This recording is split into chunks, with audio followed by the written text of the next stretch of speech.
Hello everyone. So आज पनि हामीले यो भिडियोमा चाहिँ मोस्ट इम्पोर्टेन्ट एमसीक्यूजहरु चाहिँ ल्याएका छौं र यो भन्दा अघि पनि हामीले एउटा च्याप्टरको ल्याइसकेका छौं जुन चाहिँ हाम्रो फोर्स एन्ड मोसन च्याप्टरको थियो। सो अहिले पनि त्यही च्याप्टरको चाहिँ कतिपय हाम्रो एमसीक्यू चाहिँ बाँकी नै थियो, त्यही कारणले चाहिँ हामीले यो भिडियोमा चाहिँ ल्याएका छौं। सो अन्तिमसम्म हेरेर चाहिँ साथ दिनु होला।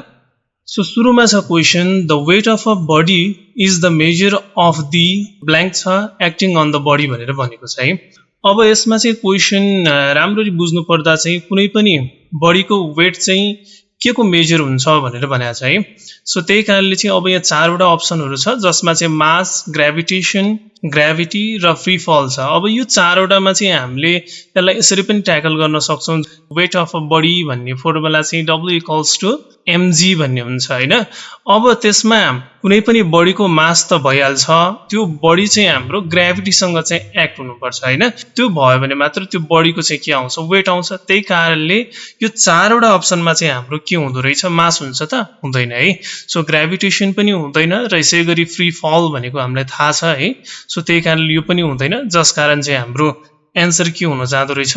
ग्रेभिटी है।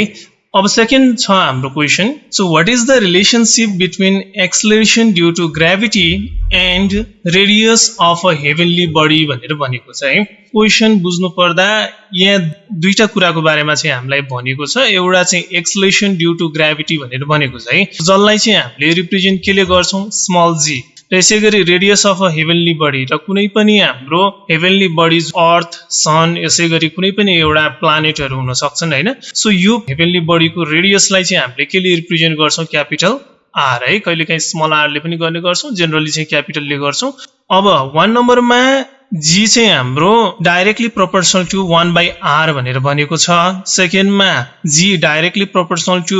1/r²। 3 नम्बर अप्सनमा चाहिँ हाम्रो G directly proportional to r छ र यसैगरी 4 नम्बर अप्सनमा चाहिँ हाम्रो के छ, जी डाइरेक्टली प्रोपोर्शनल टु 1/r³ छ। अब यो चारवटा मध्ये चाहिँ कुन चाहिँ हाम्रो एक्चुअल एन्सर हुँदो रहेछ, फर्मुला पढाएको छौं जुन हाम्रो स्मल जी क्याल्कुलेट गर्ने, that is g = capital G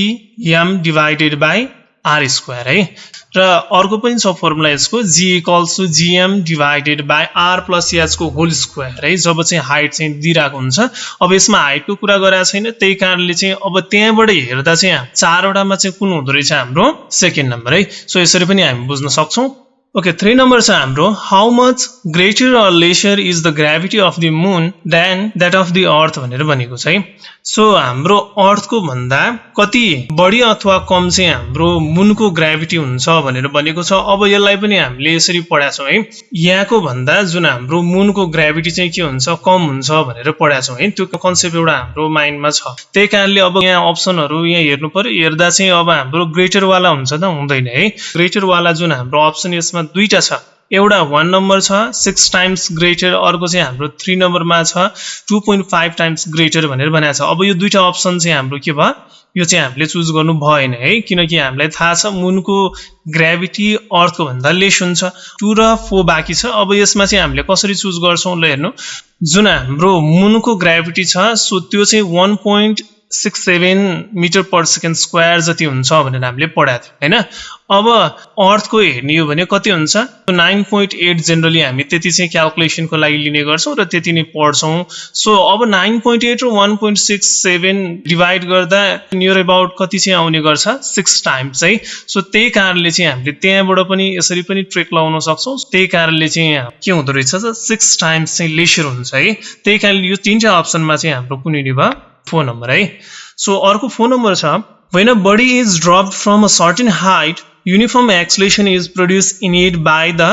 gravity of the earth which is known as भनेर भनेको छ है। जब कुनै पनि बडीलाई चाहिँ हामीले सर्टेन हाइटबाट चाहिँ ड्रप गर्यौं भने त्यो बडीमा के आउँछ, युनिफर्म एक्सेलरेसन चाहिँ प्रोड्युस हुन्छ, जुन चाहिँ हाम्रो के को कारणले भन्दाखेरि अर्थको ग्रेभिटीको कारणले भनेर हामी बुझ्न सक्छौं है। यो जति पनि कुराहरु भयो, कुनै पनि बडीलाई एउटा सर्टेन हाइटबाट ड्रप गर्दा त्यहाँ युनिफर्म एक्सेलरेसन देखियो अर्थको ग्रेभिटीको कारणले भनेर यसमा भनिएको छ। अब यो एक्टिभिटीलाई चाहिँ एउटा सर्टेन वर्डले रिप्रेजेन्ट गर्नु पर्यो भने चाहिँ यसलाई हामीले के भन्न सक्छौं भन्दाखेरि ग्रेभिटी भनिन्छ त बनिदैन है किन भन्दाखेरि यसमा एक्सेलरेसनको पनि कुरा गरेको छ हैन ग्रेभिटी त छ यो ठीक छ तैपनि यसमा एक्सेलरेसनको कुरा गरेको छ त्यही कारणले ग्रेभिटी मात्र छैन यसमा है त्यही कारणले 1 नम्बर भएन अब ग्रेभिटेसनल फोर्स भनेको हामीलाई थाहा छ यो पनि हुन्छ त हुँदैन है सो अट्र्याक्टिभ फोर्स भयो यो पनि होइन अब यसैगरी ग्रेभिटेसनल फिल्ड भनेको पनि यो हुँदैन है जहाँसम्म हाम्रो ग्रेभिटीले काम गर्छ जति एरियासम्म त्यसलाई ग्रेभिटेसनल फिल्ड भनेर भन्छौँ यो पनि हुँदैन अर्को ग्रेभिटीको कारणले त्यो बडीमा सर्टेन एक्सेलरेसन प्रोड्युस भयो भनेर हामीलाई भनिराकै छ हैन त्यही कारणले हाम्रो आन्सर कुन भयो त हाम्रो acceleration due to gravity 4 number है अर्को क्वेशन छ 5 नम्बरमा in which condition does the acceleration due to gravity of every falling objects on earth surface will be the same भनेर भनेको छ है कुन कन्डिसनमा चाहिँ हाम्रो एभ्री फलिङ अब्जेक्टहरुको चाहिँ एक्सेलरेसन ड्यू टु ग्रेभिटी चाहिँ के हुँदो रहेछ त सेम हुन्छ भनेर भनेको छ है 1 नम्बरमा छ in the presence of external resistance भनेर भनेको छ है एक्सटर्नल रेजिस्टेन्समा हामीले चाहिँ नर्मल्ली चाहिँ यर लिने गर्छौं हैन अब यर बाहेक अरु कुनै पनि टेम्परेचर होला अरु यस्तै कुनै जसले चाहिँ मुभमेन्टमा चाहिँ हाम्रो असर पार्छ त्यसलाई हामीले एक्सटर्नल रेजिस्टेन्स भनेर भन्ने गर्छौं यदि एक्सटर्नल रेजिस्टेन्स प्रेजेन्स छ भने फल भएको हरेक अब्जेक्टहरुमा एक्सेलरेसन ड्यू टु ग्रेभिटी एउटै हुन्छ त हुँदैन है त्यही कारणले चाहिँ हाम्रो यो 1 नम्बर भएन है कुनै पनि अब्जेक्टको कलर चाहिँ सेम भयो दुईटा अब्जेक्टको कलर सेम छ भने पनि तिनीहरुको acceleration due to gravity same हुन्छ त हुँदैन है र हाइट डिफर गर्यो भने हुन्छ हुँदैन तर मेन आन्सर चाहिँ के हुन्छ हाम्रो यसमा चाहिँ हाम्रो एक्सटर्नल रेजिस्टेन्स चाहिँ एब्सेन्स भयो भने भ्याक्युम भएको कन्डिसनमा जुन हामीले कोइन एन्ड फेदर एक्सपेरिमेन्ट पनि पढाएको थियौं हैन भ्याक्युम कन्डिसनमा चाहिँ के हुन्छ त्यहाँ एयर अथवा कुनै पनि एउटा एक्सटर्नल रेजिस्टेन्स नभएको बेला चाहिँ के हुन्छ कोइन र फेदर चाहिँ दुईटै सँगै खसिन्छ नि हाम्रो हैन त्यही कारणले जति पनि अब्जेक्टहरु छ त्यो सबैमा चाहिँ एउटै एक्सेलरेसन ड्यू टु ग्रेभिटी कहिले आउँछ जब चाहिँ त्यहाँ हाम्रो एब्सेन्स अफ एक्सटर्नल रेजिस्टेन्स हुन्छ है त्यही कारणले आन्सर चाहिँ के हुनु भयो हाम्रो यसको 2 नम्बर है ओके अर्को 6 नम्बर छ so what is the conclusion of feather and coin experiment भनेर भनेको छ है सो भर्खरै हामीले डिस्कसन गर्यौं त्यो एक्सपेरिमेन्टमा हेर्दा चाहिँ के भएको थियो भन्दाखेरि पहिला फेदर र कोइन दुईटैलाई चाहिँ इन प्रेजेन्स अफ एयरमा खसाल्दा चाहिँ हाम्रो के भएको थियो कोइन चाहिँ चाँडो खसिएको थियो र फेदर चाहिँ बिस्तारै खस्यो हैन अब यदि एयर रेजिस्टेन्सहरु अरु सबै जुन फ्याक्टर जसले चाहिँ त्यसको मुभमेन्टमा चाहिँ इम्प्याक्ट पार्छ त्यो सबै चाहिँ यदि हामीले चाहिँ हटायौं भने चाहिँ त्यो कन्डिसनमा चाहिँ के हुँदो रहेछ यो दुईटै चाहिँ सँगै खस्छ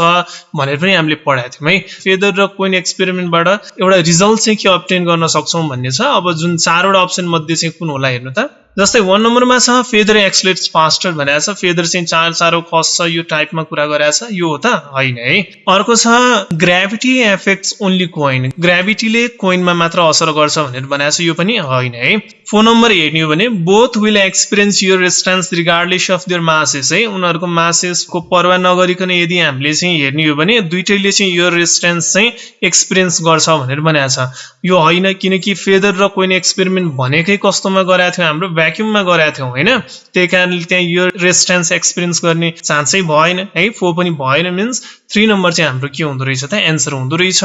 जसमा चाहिँ के भनेको छ both object fall equally due to gravity regardless of their masses है तिनीहरुको मासेस चाहिँ भिन्न भए पनि दुईटै चाहिँ सेम टाइममा चाहिँ तिनीहरु चाहिँ ग्राउन्डमा चाहिँ खसिन्छ भनेर हाम्रो यो 3 नम्बरले चाहिँ भनेको पाइन्छ है ओके 7 नम्बर छ so what will be the acceleration of a body thrown vertically upward भनेर भनेको छ सो हजुरसँग एउटा स्टोन छ र स्टोनलाई चाहिँ हजुरले के गर्नुभयो माथि फाल्नु भयो भने त्यो क्रममा एक्सेलरेसन त्यो स्टोनमा के कस्तो हुन्छ भनेर भनेको छ है सेकेन्ड नम्बरमा हेर्नु भयो भने it remains constant through out भनेको छ है सो हरेक टाइम चाहिँ के हुन्छ त्यसको एक्सेलरेसन चाहिँ त्यही रेटमा चाहिँ भइरहन्छ भनेर भनेको छ यो हुन्छ त हुँदैन हैन नत्र त्यही रेटमा हुने भने त हामीले कुनै पनि स्टोन फालेको स्पेसमै जान्छ होला हैन त्यही कारणले यो हुँदैन इट फ्लक्चुएट्स अनप्रेडिक्टेबली भनेको छ सो कहिले चाहिँ त्यसको एक्सेलरेसन बढ्ने कहिले घट्ने यो भनेको छ यो पनि हुँदैन अनि अर्को 1 नम्बरमा छ हाम्रो increases at the rate of 9.8 meter per second square until it reaches 0 भनेको छ है सो एक्सेलरेसन चाहिँ बढ्दै जान्छ भनेर भनेको छ बढ्छ त बढ्दैन किनकि हामीले माथि फालिरा छौं मिन्स के भइराको छ ग्रेभिटीको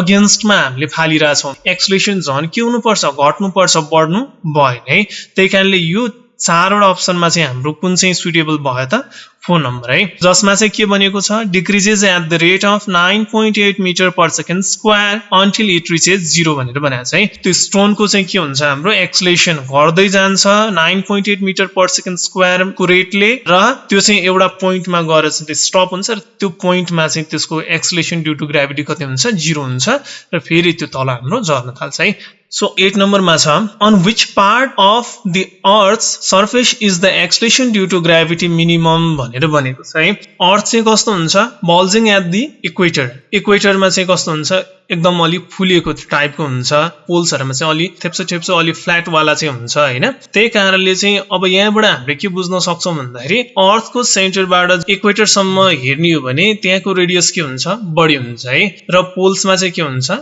कम हुन्छ जहाँ चाहिँ रेडियस बढी हुन्छ त्यहाँ ग्राभिटी के हुनु पर्छ ग्राभिटी कम हुनु पर्छ g = gm / r² भन्ने फर्मुला थाहा छ इक्वेटरमा रेडियस बढी छ त्यही कारणले त्यहाँ चाहिँ ग्राभिटी के हुने भयो कम हुने भयो र पोल्समा चाहिँ हाम्रो रेडियस चाहिँ के रहेछ त कम छ त्यही कारणले पोल्समा चाहिँ के हुन्छ हाम्रो बढी चाहिँ ग्राभिटी हुन्छ है अब यो क्वेशनमा चाहिँ हामीलाई मिनिमम सोधेको छ त्यही कारणले मिनिमम ग्राभिटी भनेको कहाँ हुनु पर्यो हाम्रो इक्वेटरमा चाहिँ हुनु पर्यो है हाम्रो आन्सर के भयो त 2 नम्बर है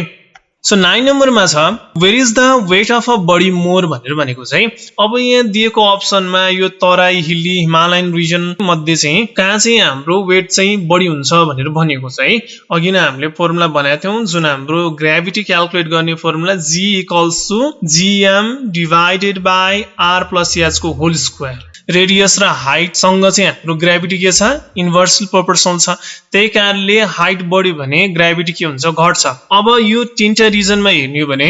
हिमालयन रिजन भनेको सबभन्दा माथिल्लो रिजन हैन त्यही कारणले चाहिँ हाम्रो हाइट यसमा सबभन्दा बढी हुन्छ मीन्स ग्राभिटी के हुनु पर्यो कम थोरै बढी चाहिँ हाम्रो ग्राभिटी कहाँ हुन्छ हिल्ली रिजन र सबैभन्दा बढी चाहिँ कहाँ हुन्छ अब तराई रिजन है सी लेभल देखि हेर्ने हो भने हाइट सबभन्दा कम त कहाँ हुन्छ हाम्रो तराई रिजनमै हुन्छ त्यही कारणले तराई रिजनमा चाहिँ हाइट चाहिँ कम भएको कारणले यहाँ ग्राभिटी बढी हुन्छ र ग्राभिटी बढी भयो भने वेट पनि के हुन्छ बढी नै हुन्छ किनकि मास त कन्स्ट्यान्ट क्वान्टिटी भयो त्यही कारणले वेट बढी चाहिँ हाम्रो तराई रिजनमा हुन्छ भनेर हामी बुझ्नु पर्छ है त्यही कारणले आन्सर के भयो 1 र अर्को छ 10 नम्बरमा so what happens when an object is in a state of free fall है कुनै पनि अब्जेक्ट चाहिँ हाम्रो फ्री फल को कन्डिसनमा छ भने के कस्तो हुन्छ भनेर भनेको छ है अब फ्री फल भनेको के हो कुनै पनि अब्जेक्ट को फल जहाँ चाहिँ ग्राभिटीले मात्र एक्ट गर्छ है त्यो फलमा ग्राभिटी मात्र हुन्छ अरु केहीले असर गर्दैन त्यसलाई नै फ्री फल भनेर भन्छौं है अब यो अप्सन मध्ये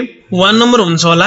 it moves upward against gravity भनेको छ यो कुरा हैन है अब जीरो एक्सेलरेसन एक्सपीरियन्स गर्छ र यो पनि हो त हैन है र यसैगरी 4 नम्बरमा इट एक्सपीरियन्स यो रेजिस्टेन्स र यो रेजिस्टेन्स हुन्छ त फ्री फल को कन्डिसनमा यो रेजिस्टेन्स भयो भने त फ्री फल नै भन्दैन हैन त्यही कारणले आन्सर चाहिँ के हुने भयो हाम्रो 3 नम्बर है जसमा चाहिँ के भनेको छ it falls under the influence of gravity only with constant acceleration भनेर भनेको छ है